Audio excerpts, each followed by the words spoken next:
Hi guys, how are you doing? Welcome to another video, and it's been a while coming, so here we go. I am so not going to be playing this very well because I'm doing a variety of things to make this work. As you can see guys, my elaborate experimentation with the video is in full swing.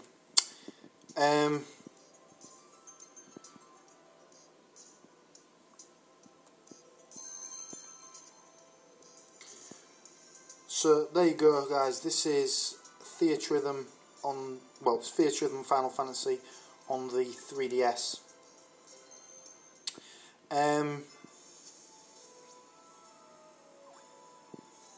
I'm gonna do a demo of the game rather than play it directly because, well, I'm okay at it, but obviously I'm not much cop at it with one hand.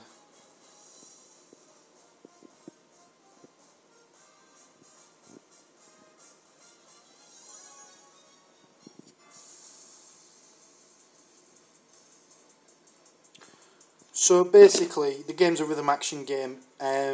What makes it interesting is that it is music from the Final Fantasy universe.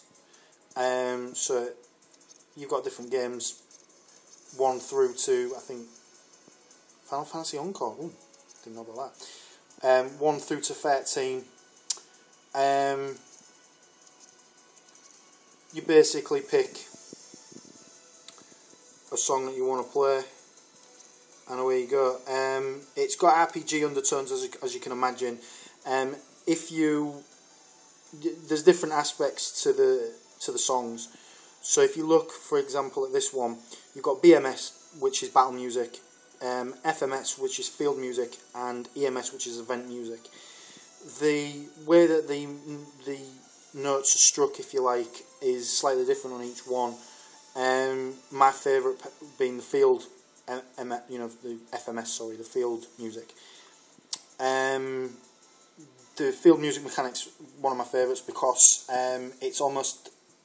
it reminds me of a conductor or something like that. The game is basically pretty much like you'd expect. If anyone's ever played Taiko, the Taiko drum games by Namco, they'll know exactly what to expect here.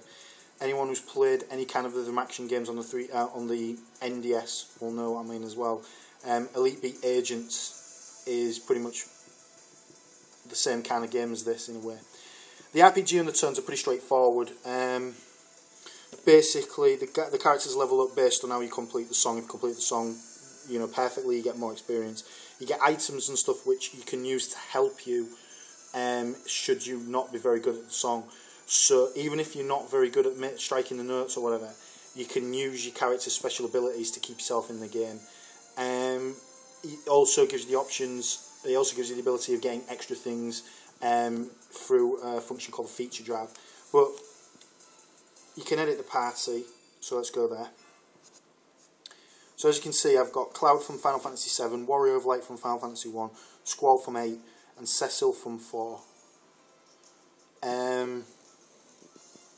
As you can see, they're kind of caricatures of the actual characters, but they level up and they do what they do, and you basically make a party of 4 from the characters that you've got. From what I've seen playing through the game, you can get more characters, and I think you can buy them from the shop as well. So let's have a quick go. What I'm thinking is I want to play on this one. Now, that's a pretty good song. As you can see, guys, I'm not bad at the game. S to S, you can get the game grades you based on how well you do. Obviously, you've got S, A, B, C, D, E, and F. You'll also get double S if you get near perfect. I've done that a couple of times, but not that often. Okay, what I'm going to do is give the basic game a try.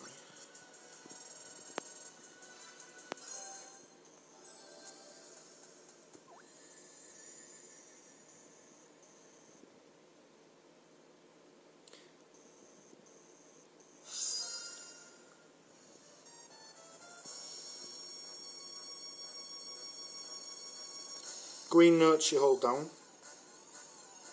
red ones you tap,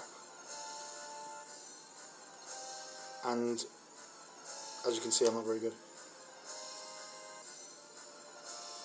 because I'm using my finger. Shit. If there's an arrow, you have to swipe it in that direction.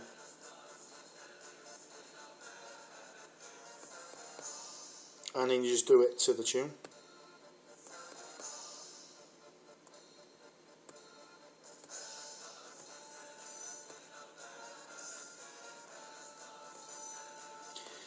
And so it carries on.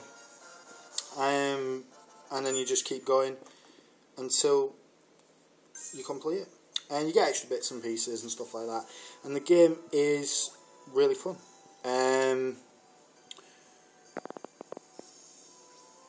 I get a kick out of it. I think it's kind of cool. The museum has loads of extra bits and pieces to it, which I'll show you very quickly. So you've got the music player, record, extended records and stuff like that. You collect cards, and what you can do is you can click on the cards, and they look like proper trading cards. They even flip over, and they've got stuff on the back. That is intriguing. The password thing. The password function, from what it tells me, you can go on a website and get passwords which allow you to get more cards. I haven't experienced that yet. I haven't even considered doing that yet. I may end up doing when I get bored of it, which I doubt, because the game seems to just go on forever. The next thing to bear in mind is the Dark Notes game. There's a multiplayer game as well, which unfortunately I can't play because I don't know anyone who owns the game and who has a DS. Chaos Shrine is it's basically a hardcore section of songs, some of them remixed. So there's the Chocobo song from Final Fantasy VII or Final Fantasy 3 or whatever. Is it Final Fantasy 3? Final Fantasy 4, sorry. Jazzed up, it's got all kind of a jazz undertone to it. So there you go. So as you can see, I've got some songs on offer, which I've done. You get bosses, which if you do really well, the boss will appear, and then you've obviously got to beat the boss.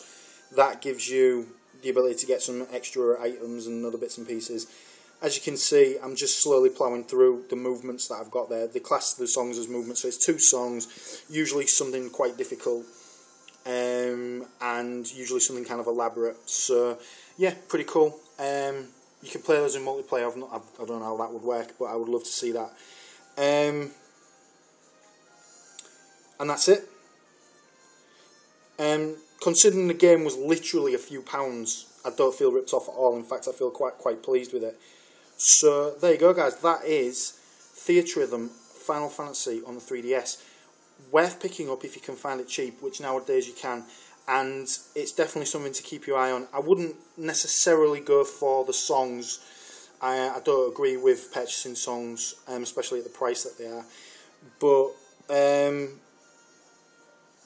yeah, definitely an intriguing game. If you enjoy Final Fantasy, if you enjoy the music from Final Fantasy, if you've got any kind of aspirations to be involved in the music in some way, then it's worth getting.